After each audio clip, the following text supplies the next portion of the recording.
That's what Christmas is, a promise. It's a promise for Christ's birth. All right, good morning, students. Good Christmas morrow, students. Ew.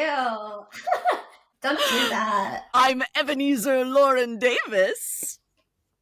And cheated community theater, folks. God rest ye merry students. That's Michelle the Grinch Baber. And this is our very special Best of the Berkshires holiday episode of Bravo Breakdowns. We've got a very special guest. You guys have heard him before. You know him. You love him. A lot of them said on our TikTok that he needs a TV show. Please welcome Roni Stan Josh. Very festive indeed. Thank you for joining us today, Josh. First, I want you to know that I am a reindeer, but I'm not just any reindeer. I am a Radziwill reindeer. Oh my god, fingerless gloves. Oh my god. Oh, I love it. Does a Radziwill reindeer know how to order eggs 3 ways? Absolutely not. I love it. Yeah. Does it secretly chain smoke? Just like pretends Amelia it's part Earhart. of the reindeer costume. Of course. Of course. Do also, I always think about the pink cigarettes also that she smoked with Aviva. That's Oh my god. It's so Aviva European. smoked? Yeah. I missed it. That's why she had asthma. You saw the x-rays of her lungs. I did. So we're gathered here today to honor a very special place in the minds and hearts of Roni viewers, and that is the Berkshires or Berkshires. Which one? Bethany Frankel. Yeah, which one do you guys say? I say Berkshires Mm-hmm. because I think that's what Dorinda calls it. And that's what Heather would call it too. And she had a house there with no air conditioning. Yeah, I also have a friend in real life who is from there, which was a shocking revelation very recently. She has no idea about this world and how culturally important it is. Wow. Now I've introduced her to the concept of Dorinda, and she's learning. The but concept. she had no idea that it was so important culturally, but she says Berkshires. I think Bethany just does her own thing. Yeah. Yeah. Okay. So Berkshires it is. Wow. A Berkshires native. So exciting. Oh my god. Has she ever been to the hallowed ground where Ramona faked her panic attack because it reminded her of her childhood? I doubt that, but she said she has been to the Red Lion Inn, which is important. Oh my god. I need to go there because her family still lives there. I'm like, I need to just go for a weekend and see. Yes, I want to go see all the sites. I want to see Dorinda is a site. That restaurant is a site. That's it. Yeah.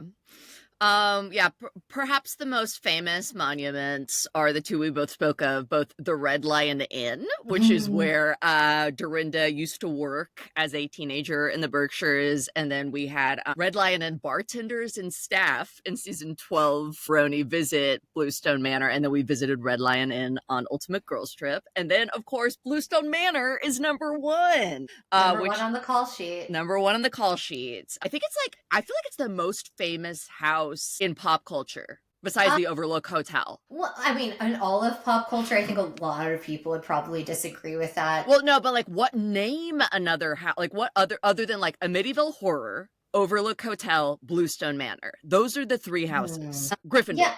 Okay, well, wherever the Jeffersons went to, I guess that's a penthouse. Yeah, I guess. Well, okay, not counting presidents' houses. Not counting presidents' houses. Those are the 3. Yeah, because I was like, Monticello, that's a thing. Yeah. Oh, okay.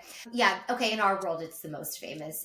Thoughts on this, Josh? Name another famous house. I don't know, but when you said the Jeffersons, my mind did not go to the president. It went to... I meant the Jeffersons, the TV show. I don't know why Lauren said... Yeah, the East Side Apartment in the Sky is the name of the Jeffersons house, of course.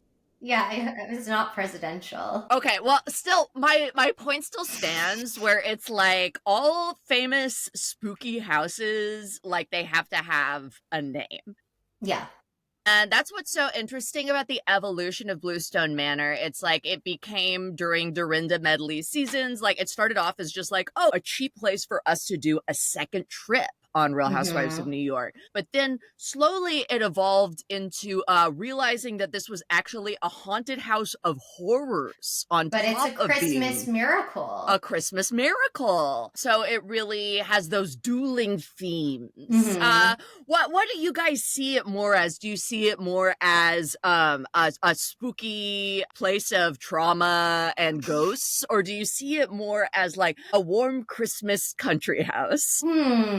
Neither. It really feels like when you're going to visit your family at the holidays, just like in terms of like, you're a little bit crazy, you drink too much, and mom gets a little mad sometimes when she's been working all day and you don't appreciate she made it nice. But it's like, this is what like Christmas is. This is what the holidays is. Like when these episodes, like when Old Ronin was still happening and they were still going to the Berkshires, that was like, that's part of my Christmas, like, is watching these episodes, you know? It's like up there with watching like Frosty the Snowman or whatever. I've never seen it. My daughter hasn't either. She's only ever seen Dorinda. Yeah, this is her Christmas.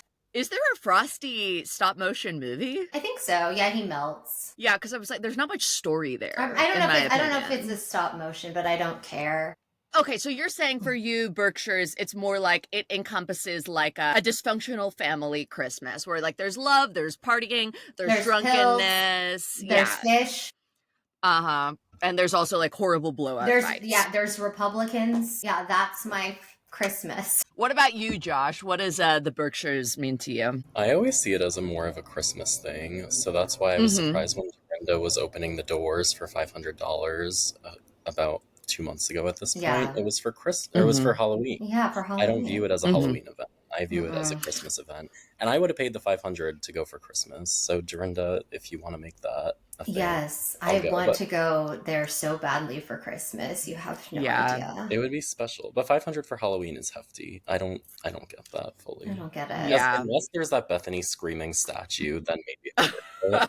But otherwise, I don't know. That looks like Bethany crying. Okay, so let's get into some of the actual decor and like setup of the Berkshires house.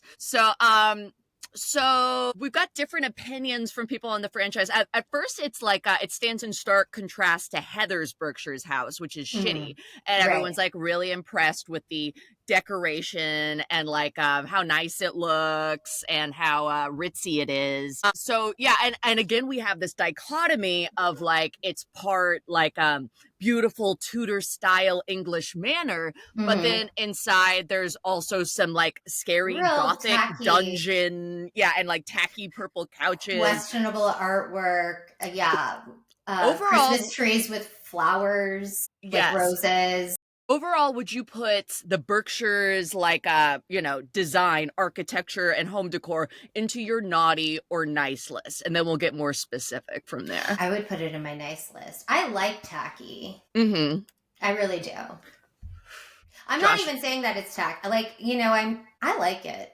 I want a fish on my walls. I fully agree, especially in the current era of celebrity homes. It stands out in a positive way. I don't care about your beige walls. It has character. It's not like a, farmhouse, Trump era modern farmhouse. And it also wouldn't make sense for Dorinda to have a home that was like blank walls. Like, and it's just, I think the decor and like, especially at the holidays, like it adds to the feverish and trauma, but in a good way because there's lights, Christmas lights.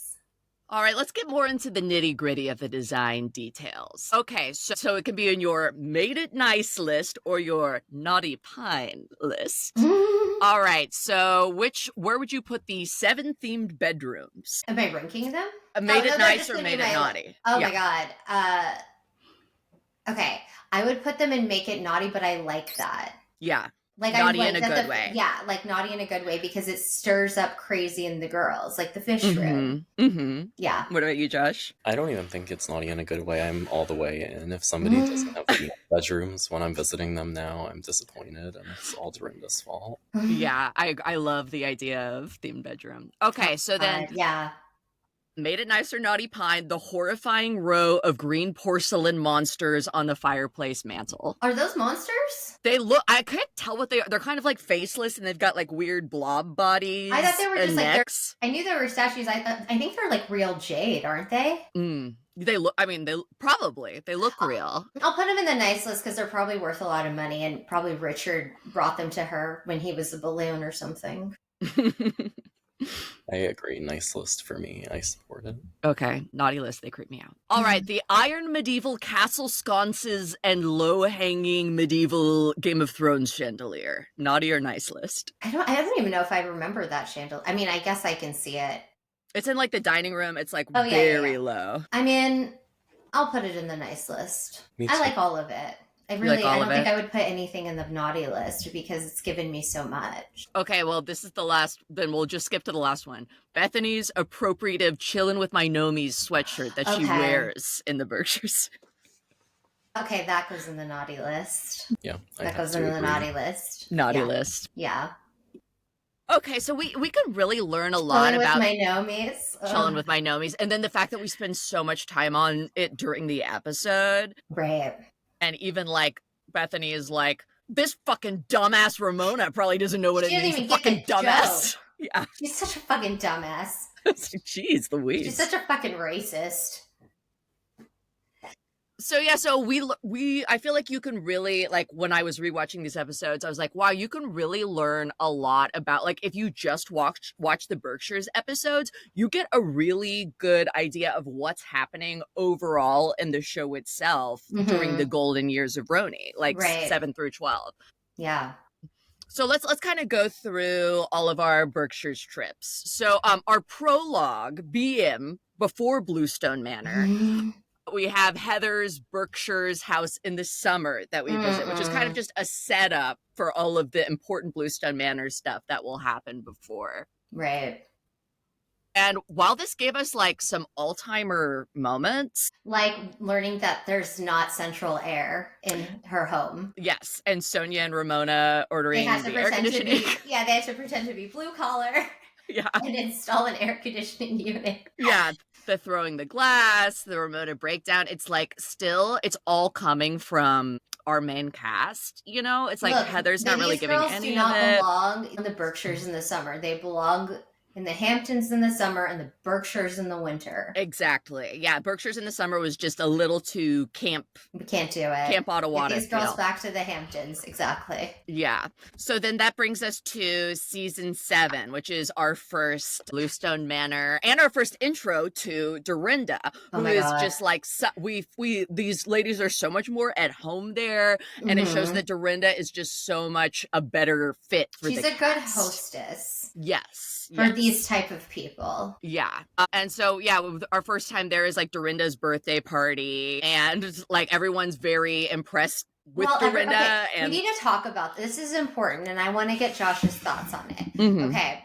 I thought it was so strong. Like, what a strong introduction to Bluestone Manor. The fact that everyone's wearing ball gowns to eat sushi at someone's dining table. And such disparate outfits. Like, Heather has like a broom skirt with a hoop. And then like Luann is like the Wild West, like some kind of Miss Kitty saloon maiden. With the gloves and the cigarette holder. Yeah. Ramona is like full on a date with her business partner. She's like in a negligee. She's in a negligee. Yeah. Everyone's dressed like really nice, like fancy, but like very different events. None of it screams sushi in a dining room to me. No, not at all. I just love Heather in this trip because she's like so clearly trying to make it like a her thing also. Like when they're walking in, she's like, yeah, I have a house here too. With the mostest. Yeah, not, I have Heather. a house here too. Nothing to do with Bethany, do you want a meatball? But of course, yeah, it's important because it brings us that moment. Yeah. Exactly. And I think that really it's the apex which shows where we're going from here, which is like Dorinda is solid for the next like 5 seasons. Bethany, even though she comes in late. And like she still takes over the scene and is in charge. Pants. Yeah. She's wearing pants. Just shows up for like her hour and still runs shit. Heather is obviously, I think this is the moment where Heather realizes there's no place for me on the cast. If I can't say holla. Yeah. And that's really why she cries, not because Bethany won't eat a meatball. Yeah. It's also just so Bethany that she is like, I just don't want all the attention on me. I don't want the attention. And she's no like one would have crying. cared. It wouldn't have even been shown if she just took a meatball, but she just had to just eat the be meatball, herself. Bethany. Yeah. She's like crying. Yeah. Or had she even told Dorinda, I'm going to be showing up, she would have known what was for dinner and she could have talked about her allergy. No, it was just another excuse for Bethany to let us know about her fish allergy. Yeah. I think it was the first time that we really got it clarified that it's no shellfish are okay. And I can be around it completely. We really need to get like a professional allergist on the show to like clear this up for us because Michelle and I have some big questions, but plot-wise, Thank you for this, Bethany. Yeah, thank you, Bethany. And it also shows like Kristen. But we need to talk about the setting. Okay, so this Okay. is wintertime. We need to talk about, it's all of it just so Christmas to me, right? It's like, it's literally this huge manor on a hill. There's snow everywhere. Like everyone's like in cozy clothes and everyone's getting wasted all of the time in this house because they're so cold. They have to drink lots of liquor to stay warm. You know, that's Christmas. That's why Christ was born. It's the ideal holiday vibe. But one last thing for me on this scene, I was surprised when rewatching it that we get the moment in Carol's confessional where she says that Bethany has two speeds, either wound tighter than a top or crying. And that was just such good foreshadowing to eventually when Bethany's inability to stop crying makes them unable to resolve their conflict. Yeah, I love it. Always with the Carol advocacy, Josh. Yeah, but always with the Carol advocacy. And we do need that perspective. And you know, now years later, looking back, we should have all been Team Carol from the beginning because. And to bring it back to my point, we see where Carol is, where it's like, oh, even though she's not a main player, a Christmas Carol, she still works on the show as a narrator, even with Bethany back, since Bethany is like now like playing fucking hard, like she's less of like the relatable one, like and more of like the instigator. And then Kristen like barely talks the whole dinner, and then Sonia and Bethany are going to be buddied up for like a lot of the rest of the time, and they are making fun of everyone else at the dinner. So it's really also, like where we all are for the next like 5 seasons. But this dinner is like it does kind of remind me in an extreme way, kind of like a big family holiday dinner, where there's also like completely different conversations happening and levels of intoxication based off of where you're sitting at the table. Like Bethany and Sonia are getting wasted because Bethany's refusing to eat anything, but she doesn't want all the attention, but we'll crash the party, we'll get intoxicated, we'll start sobbing, don't you dare bring a meatball to my face. And then Sonia's like, I'm just gonna get drunk. And I think Ramona's still trying to pretend to be classy for a minute. And you know, Heather's trying to Heather's like that person, like, let me just give you a hug and feed you. And Bethany's like the angsty teen, get away from me, you don't understand me, I don't want to eat your fucking meatballs. Yep. Bethany, she ends her. Yeah, it's a head-to-head, and only one will be victorious. And it's Can you imagine like wearing a ball gown and asking someone like, do you want a meatball? Can I give you a hug? And some bitch in a pantsuit is like, get the fuck out of my face. And that's your first introduction to them, kind of.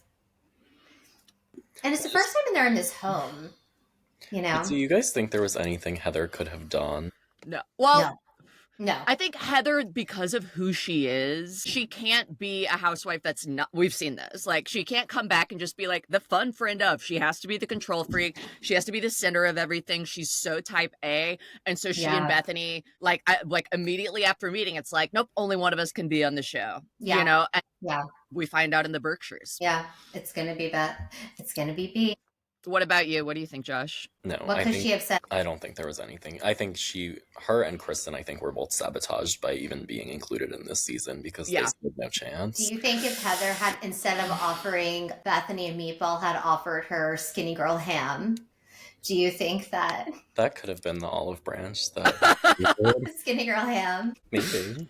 I don't know if Dorinda's house would carry that though. I don't know if they sell that in the Berkshires. Let us know if they carry that there. Yeah, does the Berkshires have like a little grocery store like the Fire Islands grocery store that like everyone goes to? I guess they always go to that like European cheese store a lot. Yeah. Yeah, do they have skinny grilled cheese there? I'll have to ask my expert. I'll get back to you.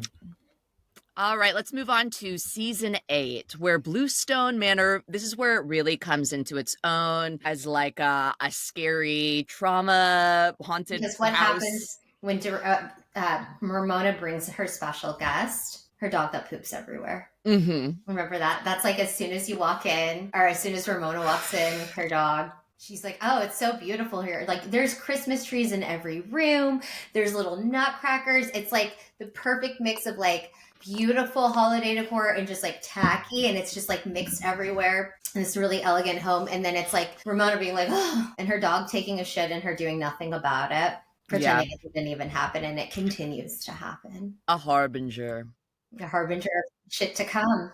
Even the name, it's like we know it's going to be crazy because it's called December Berkshires County. So it's like, okay, this is going to be like a Sam Shepard play. And it is. It really is. And we even get the Bethany talking head. Bethany really like sums it up. She's like, Dorinda should not get into the hospitality business. Let's just put it that way. Because whatever evil spell she puts over her events, I walk right into it. So if we actually like really have a label on this place is extremely cursed and Dorinda is part of the curse. Right. Do we want to talk about like the cast that's on this trip? Yeah, so yeah, again, we kind of get a reflection of the season. Sonia isn't even invited because Sonia is getting the alcoholic. She's getting the alcoholic edit, which is a real hard edit to get on this, especially this season. It rotates, in Roni, and we know that Sonia's getting it this season. She's getting the alcoholic edit, yeah. We've got Jules, who can barely get a word in edgewise the whole trip or season. Mm-hmm. We have Luann and Bethany going really head to head. And hair to hair. And hair to hair, yes.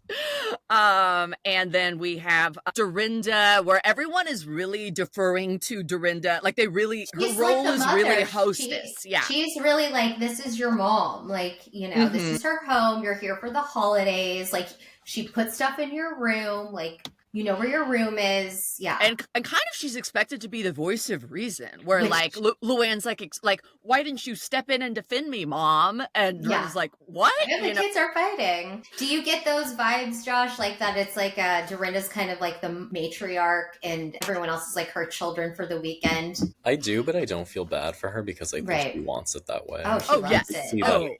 She always wants to be coming from a place of authority. Yes. Yeah. And then she'll always find, like, if she has someone who she feels like will play kind of daughter to her, right? Then she'll always take them under her wing. Mm-hmm. But then if they're like a bad daughter who doesn't appreciate her, like Tinsley, she will punish them. Right. Yeah. And that's what Luann gets in this. She plays favorites with her children. Yes. So then season 9, we get like we start with like a kind of a festivus, for the rest of us, an airing of the grievances to Luann about Tom, which of course like completely does not work. Like Luann's just not hearing it. And then we pivot to the main conflict of the season. We have Ramona and Bethany finally go head to head in like an all-timer fight. Right, because Bethany did softcore porn and Ramona just needed to know if she had talked to her young child about that. Yes. This is what I have to talk about. Yeah, and even though like Bethany and Dorinda had been... What a crazy thing to say. Like, none of what I said is false. That is why they're fighting at Dorinda's home. This is also the season, I think, where they almost set the house on fire. Is it this season when they're trying to... Carol and Luann are trying to start a fire and they don't open up the flume. Yeah. Yeah, and so like there's smoke billowing out of the living room. Yeah. Oh, I love these girls. I miss them so much. Right. But, again, like it's like a home for the holidays because it's like your mom's asking you like, why are you posting slutty pictures on Instagram? Ramona's just asking Bethany why, if she's talked about softcore porn with her child. Yeah. And you need to have those conversations with your kids. You do. What I love about that scene where they're fighting with each other, and this is like so mean, and I don't like to speak on women's appearances, but they both look crazy in that scene. And you just have to think about, like, I don't know, worse housewives would have made sure they were dolled up and ready to go for that moment, and they just looked crazy and did what they needed to do. Well, there's a lot of emotions going on here, right? Because the fight between Ramona and Bethany is, whatever bullshit they have, but it's really also all of the women are very emotional about Tom and that Luann is still wanting to marry him, and she's getting married I think like in a couple of weeks after this. And then Bethany, she does scream at Ramona, does her famous spreading her legs about mentioning it all, and then cries in a corner to Luann that she doesn't think Tom is a good guy. Isn't it interesting that, like, speaking of, like, the holiday themes... everywhere. Like, we need a Hallmark movie for, like, that's based off of this. Mm-hmm. Yeah, Hallmark movies don't have enough drunk conflict, is what I think. Where is it? Really... like this fight is born out of like the holiday impulse to like make things right, because Ramona, if you remember, this started with Ramona doing a wine breath apology tour where she's like apologizing to Sonia, she does to Bethany. Her sweater is very low cut. Her boobs are out. Her new boobs are out. She's like, I just want to know, if you talk to your daughter, you're on a waterbed making out with another woman. Yeah, like you're not a real businesswoman. You don't support other women. You don't support other women. You don't understand anything about women in business, and you're making out with another girl. It's just so difficult that Ramona's very accurate point about Bethany not being a girl's girl gets watered down in all of the other horrible things that she was true. Ramona's been saying it for years. When she walked with Bethany on the Brooklyn Bridge and told her, you don't have any friends. Maybe you have Jason, but I'm sure you'll fuck that up too. She was right. And just like a true holiday, Bethany brings this up and rehashes it. She's still mad about it. All these seasons later, a cardinal housewife sin to be holding on to this. But it's really why she's still mad at Ramona, because Ramona had her number and continues to still be right about that. But guess who has lots of friends? Ramona does. Look at her birthday party every year. She's got 1 million friends. She has 30 to 50 friends. Best friends. Yeah. Yeah.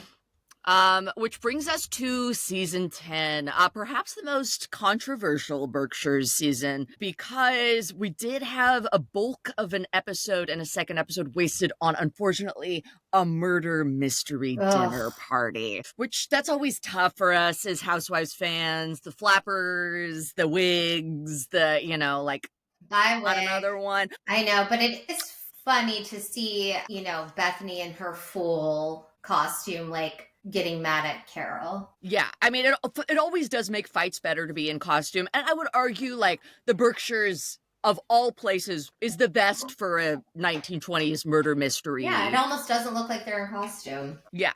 And because our girls are such pros, Dorinda's like, yeah, I did it, and just ends the dinner early. Yeah, can we just, end it? Like, let Luann smoke this cigarette she's been holding for the past hour. Yeah. Mm-hmm. And then I would say, I do think, and again, the Berkshires being, like, where the season really comes to fruition, I do think this is where the toothpaste came out of the tube fully on the Bethany-Carol friendship, where Carol said, like, during their fight, she was like, Luann, Bethany calls you a loser. And then there was no going back.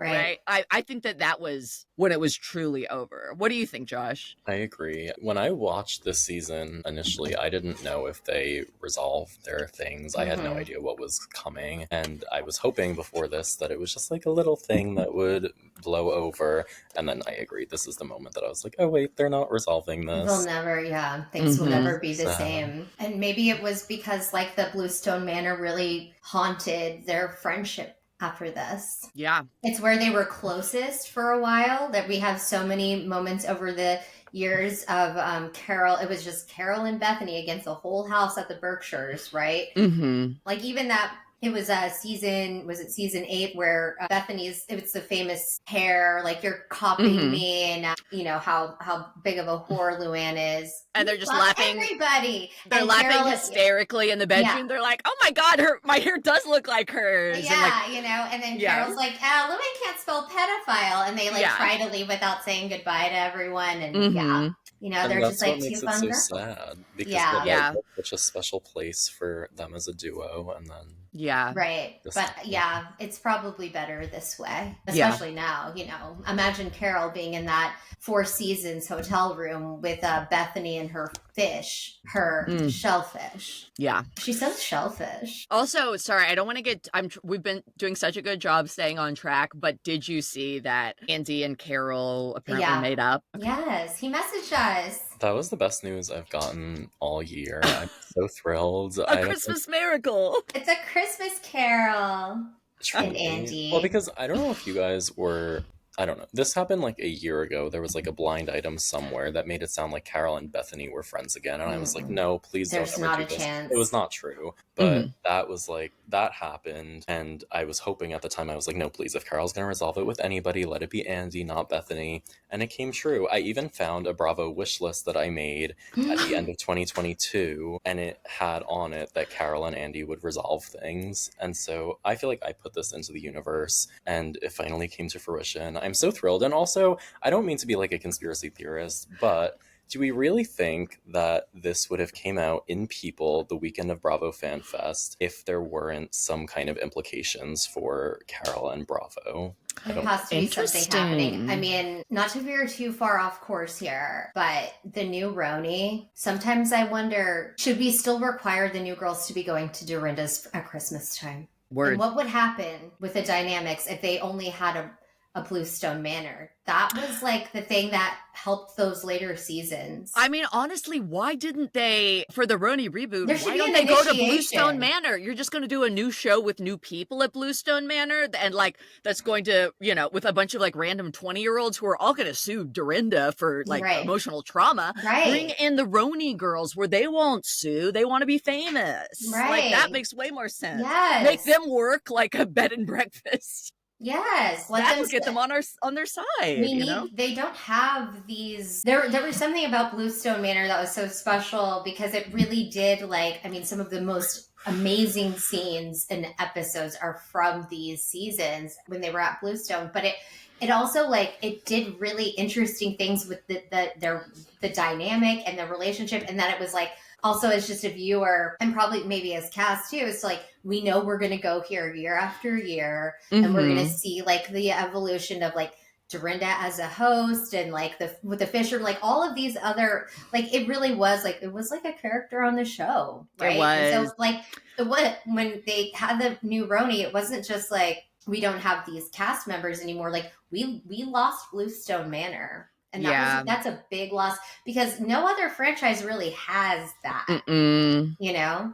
No. It was really grounding. My fear is that they're trying to make Erin's Hampton's house the new place that they go every year, but that will never be Bluestone Manor, no matter how hard they try, no matter how much construction she does. And I'm so glad to say I barely know who that person is. I do recognize the name. You're lucky. And I think she voted for Trump. She donated to stop the steal.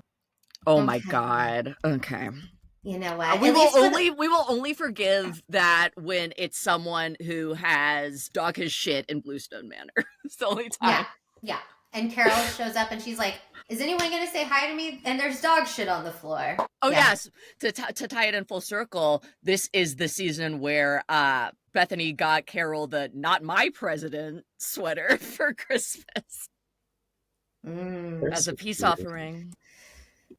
All right, so season 11. This is kind of a wild Berkshire season because they tried something different. They're like, all right, let's do a Berkshire's Halloween. And then it's also Dorinda was trying new things in the decor. She created the fish room, which of course gave us, some epic scenes and hilarity. We also got a lot of, drunken, sloppy Berkshire's iPhone footage from this season. Sonia absolutely trashed. The Morgan letters. Luann, sober and furious. This is a season where they're not just it's not just they're trapped in the house. They actually go on a field trip and it's not good. It's not good for Sonia's mental health. It's better to be trapped. Yeah. It's better to be trapped in the home with the fish and with, Bethany than allowing Sonia to go on. We shouldn't allow Sonia to be going to museums. Yeah, no. But we can see kind of the wheels are coming off a little, and Dorinda is becoming more of the here's Johnny type instigator, where it's she's like, my role is hostess, but my role is also psychological tormentor. So let's go to the Morgan family field trip, Right. And I think we see that in the Halloween setting too, where it's let's maybe lean into the spooky-ooky of it all. It doesn't hit the same for me. What about you, Josh? I agree. The most offensive part of it is the presence of Barbara. That is not somebody who ever should have been allowed to go to Bluestone Manor. Seeing her there, it's like a glitch in the universe. She should not be there. And Dorinda seemingly agreed, though, so you have to respect that. Right. Yeah. If there's one thing Dorinda's going to do, she's going to be a bad hostess to the guests. She's going to be a bad hostess, and Sonia's going to get drunk and ask Barbara so many questions about her sex life. Totally inappropriate. She's like, I've heard the rumors about Barbara over the years, but wasn't it open? Barbara. It was, she was with a woman. Yeah, she's I had a girlfriend, and everyone's like, she's really good with a hammer, if you know what I mean. It's no, I don't. And they keep calling her gender. They keep calling her gender fluid. And it's just because they're just like... She's bisexual. Yeah, and then Ramona's like, because she just kind of looks like she's manly. And she looks like a construction worker. To call her rough around the edges. The edges. Yeah. That's Barbara. Our girls. Yeah. Yeah. She's like a man. She's like a construction worker. Yeah. So yeah, we're getting into like the darker, crazier years of Berkshires, and now we're getting to season 12, the last Roni year of Bluestone Manor. Dorinda has lost her mind like in the renovations of Bluestone, but it doesn't really look that different. It still looks like you could accidentally set it on fire. Definitely. Like, it doesn't look safer. No, it's like they put ivy on the front, so it's like it looks more like dilapidated and scary. It's more Grey Gardens. Yes, yeah. And then like also this is like it kind of shows I was always like team season 12 wasn't that bad, and like season 13 we just really got off track. Right. But then rewatching like these Berkshires seasons, I was like, no, I see how the show was kind of losing steam and getting out of control. We should have never let Leah into the Berkshires either. Yeah, she definitely, even though she was very entertaining, like the train is off the tracks. Everyone's blackout this whole time. There's a bunch of random people there. There's a chef and Red Lion Inn employees, and everyone's in blackout. Everyone's kissing. Everyone's like Leah's butt is smacking. It's just like a little too wild. Too wild. Right. We need Bethany to come in and have like the right type of arguments with people, and then cry. I've never rewatched this, actually, and I couldn't bring myself to do it in anticipation for this, because as sinful as Barbara being there was, I agree, Leah being there is just wrong. Worse. And I liked Leah on my initial watch, so it says a lot that I feel that way now, but it's just wrong. She shouldn't have been there. She doesn't belong. Yeah. It needed to just be those core girls. But I will say, in Leah's defense... And Tinsley. Leah was smart in the way that she worked Dorinda. Like, she did see that like Dorinda had that mom thing, and she was always like, you're like my nice mom, and Dorinda's like, now that Tinsley's gone, I love Leah. Like Leah was like the one way she was a very smart operator, I would say. So Berkshires does bring out the best and worst in people. It does, but you know how like when you're at your mom's house, this is not this season of the Bluestone Manor, but of the Berkshires, but you know, like if you're like, Mom, I forgot to pack my pajamas, and she gives you like a pair to wear, or like when Sonia forgot her pajamas and just wears like her silk pajamas with no underwear that were in like plastic wrap and never had been opened, and it was like the last gift from her dying husband. You shouldn't wear those. Yeah. Okay, so this brings us to like the Bluestone Manor Ultimate Girls Trip Ex-Wives Club is basically like it's like the scary movie of the Berkshires. It's like the over the top, like the satire version. Like the Berkshires has become fully realized as Hell House, and really they put all these wives there just for Dorinda to be in a blackout and torture them. Yeah, well, who's gonna have a nervous breakdown first? And that goes to Vicky Gunvalson. Yeah, immediately. The OG of the OC. Yeah. To be fair, she also had like COVID and had just been dumped. So it was like a perfect storm. It was had perfect. Active COVID on the trip. Like, I still don't know how they got away with that, with the rules. But it's no rules. It's just the Berkshires. It's just the Berkshires. Like, it's like anything goes. There's no laws there. Yeah. It was like an entertaining clusterfuck, but also like... It was fun to see the housewives like smoking pot. It was borderline irresponsible with like the bourbon tasting party. Well, also like Tamara having a full, like she's crying, like she starts sobbing because Dorinda's being mean to her about eating a cupcake in her room. But she put it there. Dorinda did. She put the cupcakes there. Like Dorinda was insane. The fact that she made Tamara cry. Right. I mean, looking back, Jesus fucking Christ. I like that. Yeah. When Vicky's crying to the other housewives in bed and saying, if I die, I want you all to remember that she died sad.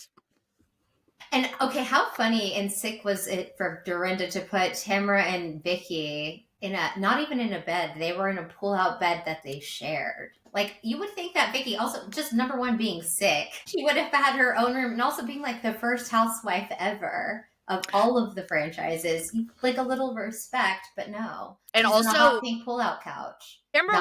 She was at her psychologically weakest because she had like been fired. Like she wasn't at the height of her powers. And this was the famous I was put on pause. Yes. So now the delusion has reached Dorinda. Dorinda thinks she's better than everyone because they were all fired. She was put on pause, which really gives her like the moral high ground to really be meaner to everyone, to really be like the puppeteering everyone. What are your thoughts on this ultimate girls trip, Josh? I think it's one of the best pieces of media ever.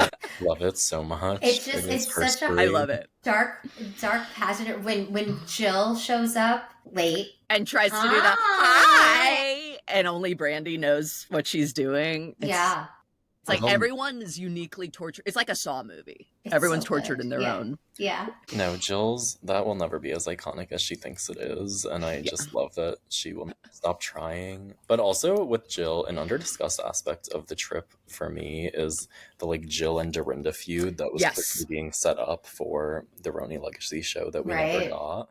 But I still appreciate what we got of it while we had it. That was the best storyline for me, for sure. And it's a shame that it only lasted a couple of episodes because I do feel like my one thing with UGT too is that it peters out in the last 2 episodes. Yeah. It climaxes so big with like all of this bad blood between Dorinda and Jill and like, Jill being the one that kind of brought Dorinda on the show, but then Dorinda being furious at Jill for allowing cameras at Bobby's funeral so much that Jill feels like she needs to lie about it and defend it still, which for me, I've always been like, well, so what? Bobby would have wanted Jill to invite the cameras. Jill and Bobby were such a big part of that show.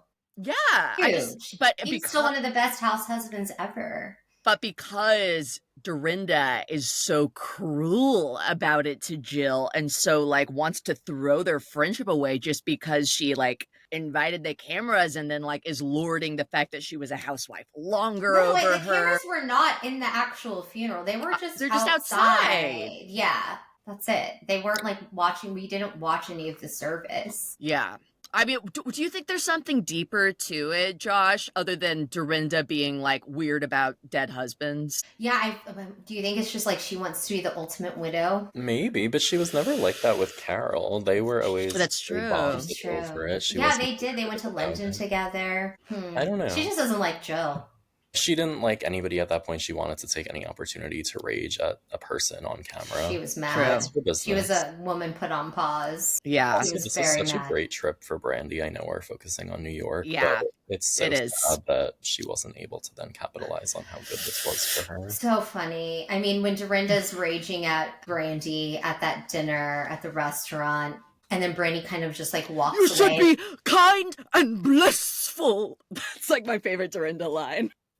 My God. And then Phaedra's like, she could be your mama, and she's like, you're 5 years older than me. And then everyone's laughing. The bartender's laughing. The bartender's laughing. He's got his COVID mask on. I think it's one of the funniest series ever just because of like how blatant it is, like how horrible this place is, Dorinda. He cast it. He said this was like his dark fantasy as to, like what he wanted, like everybody being tortured. It's Andrew's wish list show. Yeah. I don't know how, what's her name ended up, Eve got on there, but it's okay. Yeah, but she's gorgeous and she brings like, she's kind of like a voice of reason, which they needed, I think. Yeah.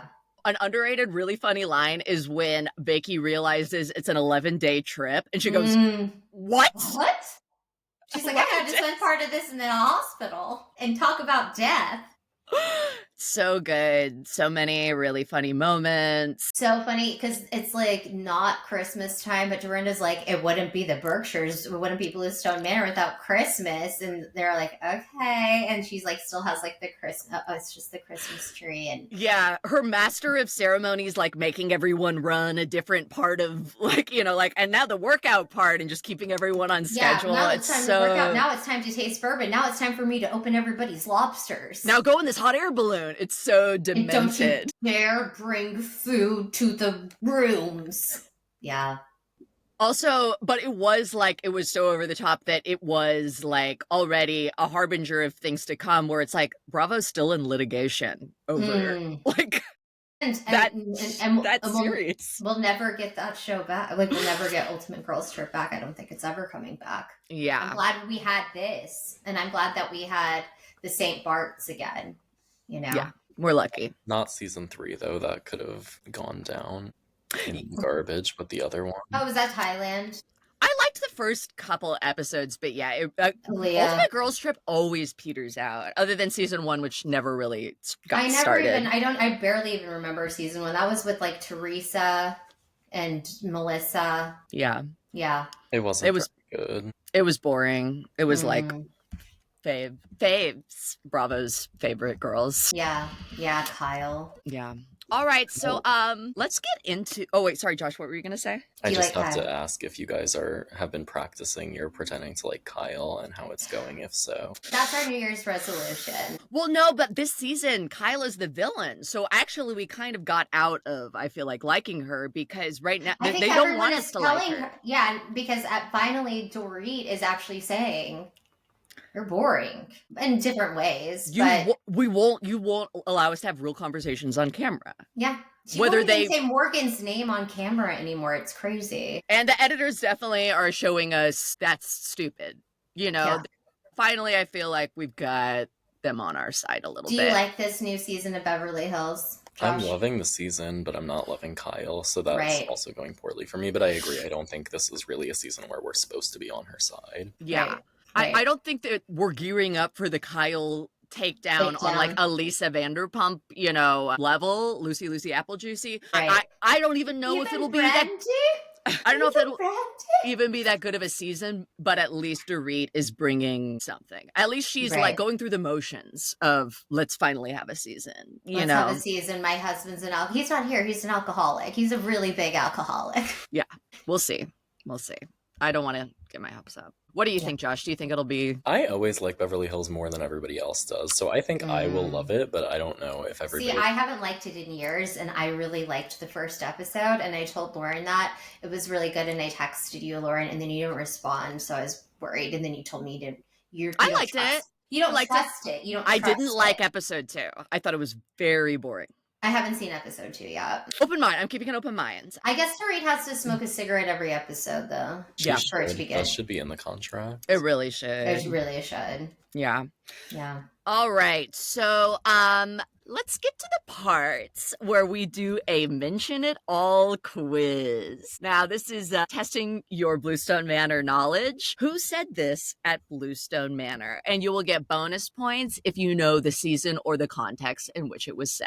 Okay, number 1. If I'm a loser, the rest of the world sucks. I don't even remember. Josh, I guess Luann, season 10, in response to Carol saying what Bethany said. That is correct. Oh my God. 3 points for Josh. Proving his name. Carol, I'll get. If it doesn't involve Carol, I'll be clueless.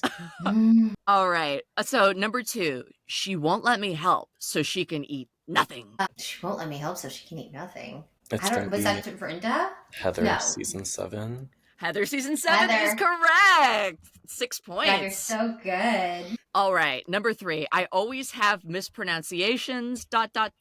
Look at the foliage. Josh, you're going to have to do this. I cannot remember these. It's going to be Ramona, I imagine, but I don't know the season. I actually, I didn't write them down. I believe it's season 9, but I'm still going to give you, because I didn't write it down, I'm going to give you the full 3 points. Yeah. 9 points for Josh. This is just yours for the taking, Josh. You're just owning. Okay, all right, number 4. I'm like the Kim Cattrall of the family. Is that Luann? Yes! Season 8? Yep, 3 points Responding for to Bethany about, yep. Because she's like a whore who fucks everybody. Yes. And stole Tom from another woman who was there and said, when you're done with her, it's my turn next, and took his hand and walked out. All right, and we'll give you an extra point for showing off. 4 points for Michelle. It's one of my favorite things ever. It's really good. Okay, can I tell you my favorite part of that episode, actually? Is when Luann, it's after she's just been, torn apart kind of by Bethany. And she goes outside for a cigarette. I love a smoking housewife. And Jules is out there. Well, wait, don't. We're going to actually do a dinner piece theater. Okay. Masterpiece theater reenactment. Cut that. Jason, cut that. Okay. Cut the part where just up to the part where I, really fucking got that answer right. Okay. Number 6. I'm so happy to be the only one with my period. Is that Leah? Correct. Season 12, 13, 12, 13, 12, yeah. Number 7, you're not a girl's girl. That this was is Ramona. a trick. No, it wasn't Ramona. It was Ramona to Bethany, Josh. Was it the ghost of Kyle Richards? It was actually Bethany who said it the season before. Ramona accused her of not supporting other women. She accused Luann of not being a girl's girl. For oh yeah, because she steals people's boyfriends. And it happened before Lou. Yep. Doesn't matter. I'm gonna skip number 8. Number 8. Why are you such a vicious bitch? I said I was sorry. All of them?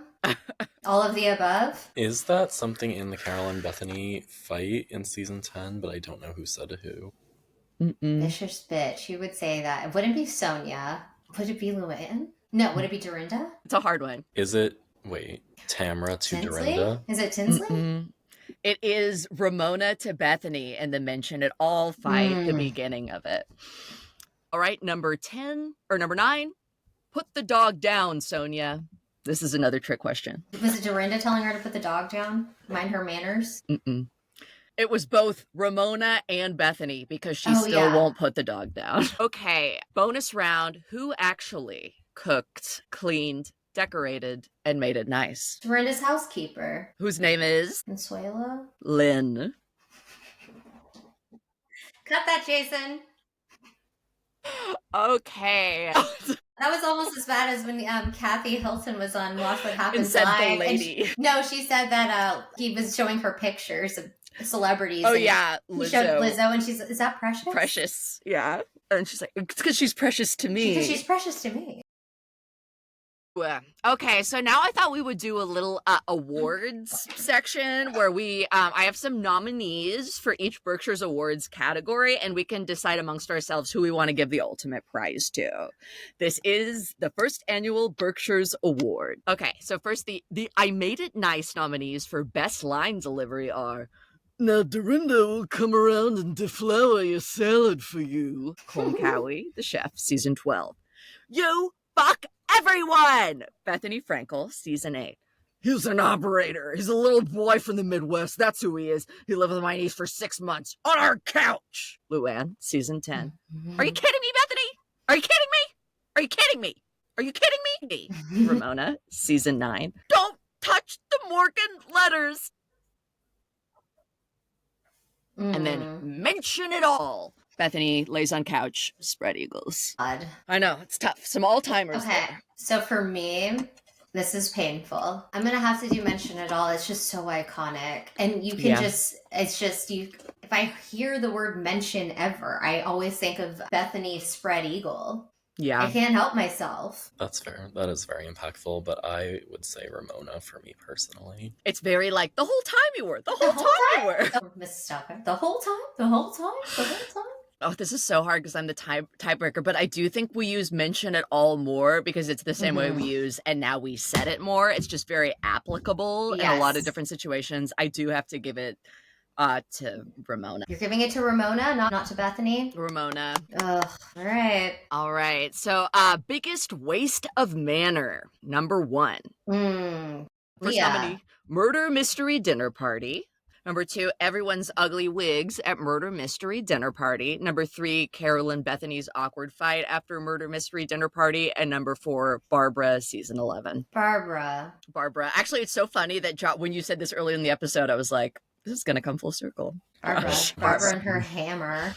Yeah, sorry, Barbara. All right, best fight. This is a really hard one. So, okay, the best fight, either Luann versus Bethany, season 9. Dorinda versus Luann / everyone. I Made It Nice. Sonia versus everyone versus Luann. Sonia wants more than $200 for the cabaret show.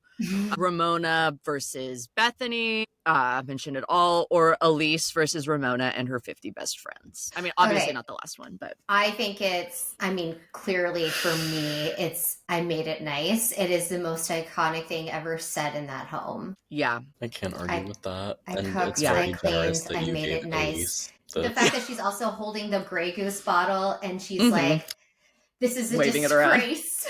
Yeah. I'm ashamed. The only reason I was like, maybe like one of the Bethany fights edges it out is because it is Dorinda like kind of just monologuing and like just not really being mad at anyone in particular, just being insane. It's more of a monologue than a fight, but it is just so iconic, so Berkshires. It's just got to get the top spot. Okay, best vandalism, intentional category. Number 1, Ramona pulling out the sconce in her room because she didn't like the lighting. Number 2, Sonia stealing Dorinda's silk pajamas and wearing them with no panties. Number 3, Luann pulling the shark off the wall of the fish room and throwing it in the hallway. Or number 4, Dorinda sticking her face in her fake birthday cake like Mrs. Doubtfire. Okay, but her birthday cake, but what's the most important part is that the candles are lit. While the candles are lit, right? Oh my God, it's so hard, but I do think there's something about Sonia. There's something about Sonia.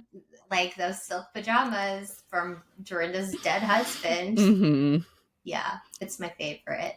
And that Sonia is like, I don't know what's the big deal. Yeah, she maintains throughout. That's normal. I needed something to wear. But also Ramona ripping out the sconce is so funny to me. I didn't like the light fixture. Destroying the room. Yeah, that was crazy. That's really fun. Well, because Dorinda was like, it costs this much money to fix, and it was like a crazy number. Yeah. Yeah. That's funny. Josh, you're the tiebreaker. Wow. Okay. These are all so good. I think that we do need to give credit to Dorinda for risking her life with those candles and her in the face. That was really bold of her. And then they were like, I can't believe you did that. All those candles were lit. She's like, I didn't even think about it. I was just trying to make everybody laugh. It was very happy. Yeah. She's such a great host. Sweet when she wants to be. Yeah. To break the tie, I will go with the pajamas. Okay. Yeah. Hey, she deserves it. Sonia does great work in the Berkshires, but like her work isn't as, I feel like, standout, but she carried the last 2 seasons of the Berkshires, so she does deserve, I feel like, some kind of recognition. Yeah, I'm sure when Dorinda saw Sonia in those pajamas, she was like, wow, I should have been inviting her this whole time. Can't believe I ever excluded her. Was that the same season where Sonia fell asleep sitting upright? She fell asleep just upright in a chair? I don't remember what season. I don't think so. I think that was 11. Maybe that was season 8. No, I think it was like season 8 or 9. Maybe. Oh, 9. It's when she was drunk with Ramona. Yeah. Okay, so now best vandalism accidental category.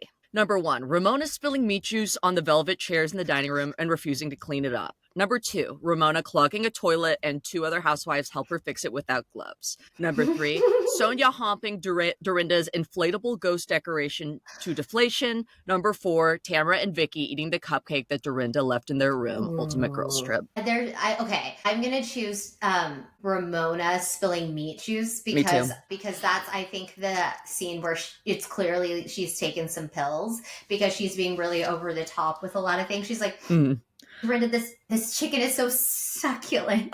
She's going completely insane and like spilling juice on these chairs. It's just so moist. I don't usually like the white meat, but it's just so succulent. Dorinda, it's so good. Yeah, that's my vote too. With that, it's unanimous. Yeah. Good. All right, this one's tough. Best Luann statement necklace of the Berkshires. Number 1, large turquoise necklace, December, Berkshires County. Number 2, slightly smaller turquoise necklace, worn with large turquoise necklace, December, Berkshires County. Number 3, old-timey choker for Dorinda's birthday, where she dressed like a Westwood robot hooker. And number 4, the 3 ugly costume jewelry necklaces, all 3 feet long and looped for the murder mystery party. I like the choker. It's so iconic to me, that outfit. It's a standout. Yeah. I would vote for the large turquoise necklace. That's the other. Okay, yeah, I'm turquoise. Yeah, because that's so classic Luann. It's so Luann. Yeah, the Native American, nod to her heritage. Yeah. Connecticut Native American. Yes. Okay, so this is a special honorary achievement award, which I personally would like to give mine, and you guys are welcome to give yours as well. But mine would go to someone kind of unconventional who you wouldn't associate as much with the Berkshires, but who I believe did her best work there. And that's my annual Make It Nice Lifetime Achievement Award for overall Berkshire's excellence goes to Bethany. I think she has always kind of clocked what the Berkshires was, what its TV potential was, and always found a way to escalate things and give us the most high octane fights. And I really think that she was the one who saw the potential in the Berkshires and utilized it. Yeah, I agree. Mine would be, though, probably Tinsley.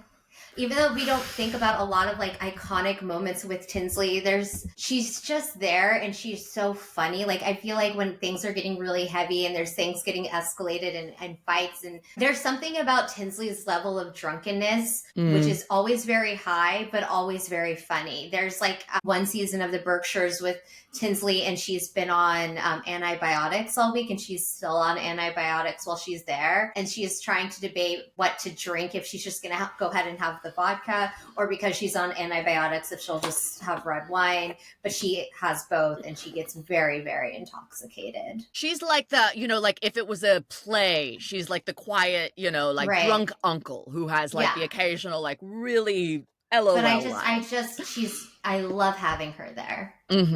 Yeah. What about you, Josh? Do you have an honorary Lifetime Achievement Berkshires Award to? I don't want to be boring and agree with yours, but I'm going to say Bethany also. It's undeniable. It is. It really is Bethany. I just didn't want to say Bethany. But also, and I did like Tinsley talking about mixing her pills with alcohol. Yeah, because something I didn't point out in my giving my award was also Bethany was able to give us that lightness as well. She gave, like we talked about, she's always giggling with Carol. So many scenes of her like they're in a settee and laughing. Waking up in the same room with Luann, and Luann's like water. Yeah, she's the one who got all the iPhone footage that night that they went out. Like she was just such a power player. She really for so many years was the reason in a lot for of the ways season. Why the show was so for the season. She was the reason that was so good. Yeah. R.I.P. Bethany being someone we like. I hope that she's enjoying that chicken salad wherever she is. All right, so this is our final segment, and it's called Manor Piece Theater. So I have transcribed 2 iconic Berkshires scenes, and I am going to have us read them. You can talk about me, you can talk about my house, you can talk about my decorations. When it comes to my mother, don't go there. Don't say my non-birthday birthday. It's not my birthday. I thought I was... My mother bought this on Saturday. I was coming for your birthday. I think everyone's acting very poorly. I put in a big effort here. I agree. And this is my home. I agree. And I made a conscious choice not to invite Sonia so we could all have a good time. I agree. So get your... And I think it's a disgrace of you people. Carol enters, trying to hold Dorinda's wildly flailing hands. Okay. You know what? You go to a place. We're sorry. No.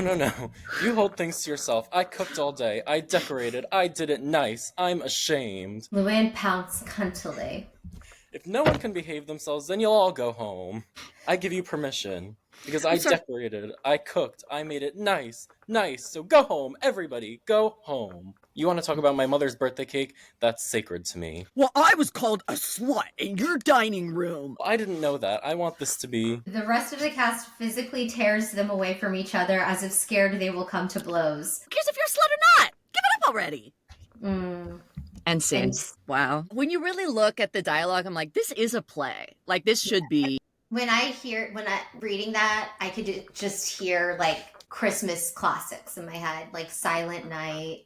Come All Ye Faithful. Like, why is Christmas Carol still being performed instead of December Berkshire's County? Like, why can't people get with the times? It's like, Seriously. It's frustrating to me. All right. Well, thank you guys so much for performing Josh that. is having like a physical reaction. I know. I didn't know I was acting, but I love it.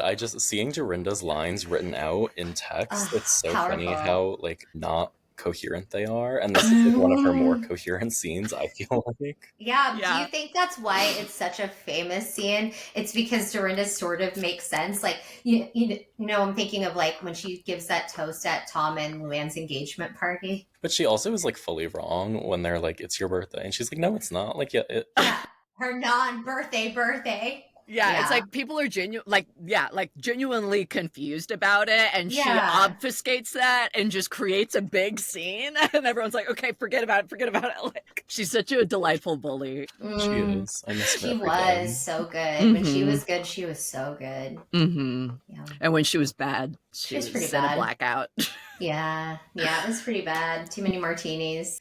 All right. Well, we've reached the end of the hour. Josh, before we do oral exams, do you want to share anything on your Bravo Christmas wish list for 2025? Wow. I think that a lot of it has come true that has been on my list in the last few years. I would like for my favorites to stop making it difficult for me to defend them online because this year I had Heather Dubrow really test the limits of how nice I could be to her. And I still always defended her. I will never go against her, hopefully. Hopefully she doesn't give me a reason to.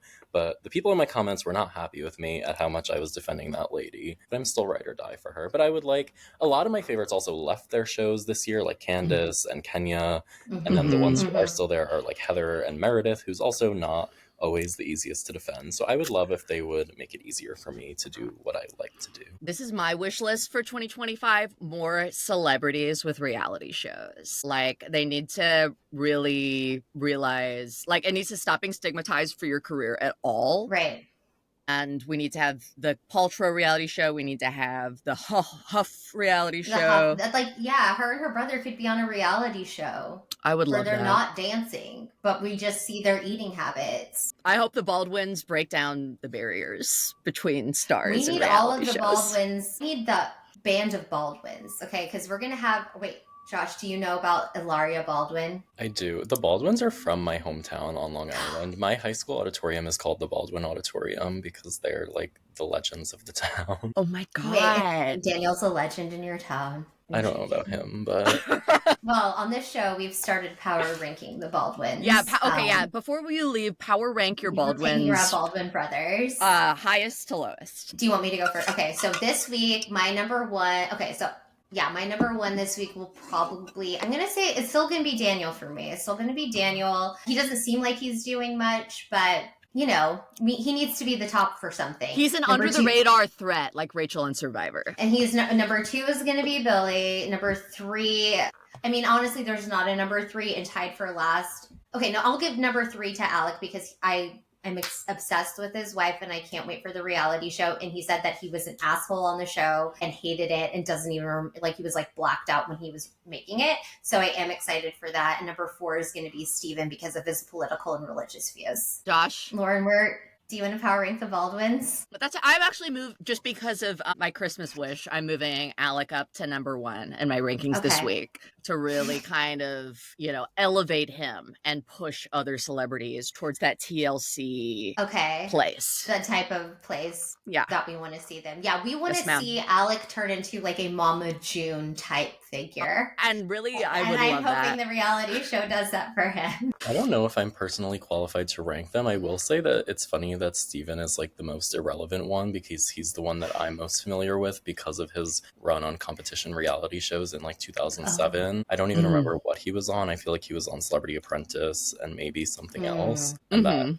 of course, is my only knowledge of anybody in pop culture. So and he has a famous daughter, famous son-in-law, the Biebers. And they send him checks every month. I wish we had that because Steven Hollywood back. Isn't. Yeah. I wish we had that Steven back draft. Funny Steven. Get it? I know nothing about what he has been doing since about 2008, so probably would rank him lower if I was aware of that. Yeah, I'm guessing like he's just been in church the whole time. I think he's just been in a church for the past like 20 years. He's been in a church waiting for that phone to ring. Well, that was our power ranking of the Baldwins this week. Thank you for your help with that, Josh. Yes. And that I can't believe that they went to your high school and there's a Baldwin auditorium, those hallowed grounds. Yeah. How exciting. We'll have to, go there on our Berkshires tour. We'll make a stop. We'll do on a the tour. Way. We're going to go do a tour of the East Coast and hit all of the number 1 monuments and places. And so it's going to be like the Baldwin Auditorium in that high school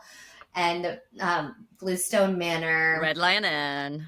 Red Lion Inn. And that spot in the woods where Ramona had her fake panic attack because she knew Mario was cheating on her. Her child trauma. Yeah. I think that's everything you can see on the East Coast. I can't think of anything else like monument wise I'd want to see. So, we'll see you then. Thank you guys so much for listening. Thank you, Josh, so much for being there. Thank you, students. Follow us on Instagram at Bravo_breakdown. Same on TikTok. Follow Josh at Josh the Roni Stan on TikTok. Anything else coming up you want to promote, Josh? No, just TikTok. Instagram is also Josh the Roni Stan. Lots of exciting things to come that I can't speak about, and I say that they're not real. I just don't feel like saying things. Also, I feel the need to give a PSA. I'm not always as pink as I appear here. I have a really unfortunate habit of self-tanning right before I do these. So just feel the need to put that out there. It's a rosy Berkshires glow. You guys are all informed. And as always, and YouTube viewers, you guys got to see firsthand what we're talking about. And as always, at the end of our YouTubes, we show our boobs. The end. The end.